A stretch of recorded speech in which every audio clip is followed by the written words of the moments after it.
fair enough, she does have a young child.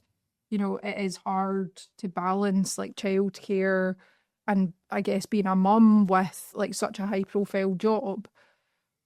But you would think if she just wanted to have more time with her child, she would say, okay, I'm going to leave government, but, you know, I'm happy to still be like a backbench MSP. So I find it quite strange that she's basically saying goodbye to her political career at this point, given that, you know, she has been so sort of prominent within the SNP.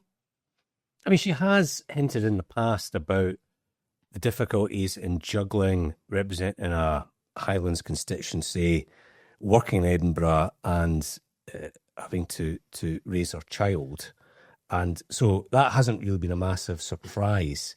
But, you know, looking at it through a political lens, Doug, if folk in the SNP felt like Indy F2 was just around the corner, if it was a couple of years away, that independence was a viable prospect, would someone like Kate Forbes really be standing down? Well, not just Kate Forbes. If it was just Kate Forbes, then I think you might have said maybe there is nothing more to it than a mother wanting to spend more time with her children after her amazing Indian epiphany or whatever it was.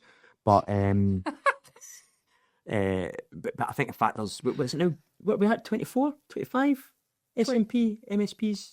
I mean, it's not so much an exodus as a stampede. Yeah, so it doesn't look like a party that's expecting success. I mean, John Swinney's pretty much ended their Indy Ref hopes with his Indy Ref plan. You know, John Curtis has been saying it, that they're not going to win a majority. It would be unbelievable. He was going to retire as well. Yeah, he was ready to walk in there. You know, he was ready to go. He's probably jealous of all his colleagues. I mean, she's John Swinney's deputy. She was seen as quite close to Swinney, I thought. You know, they're quite close politically. And yet she's kind of standing down. She's someone who had ambitions of leading the party. But you know, I think it's weird though, because she, you know, if she did stay on to the next term, she would have quite a strong chance of becoming the next First Minister at some point. Yeah.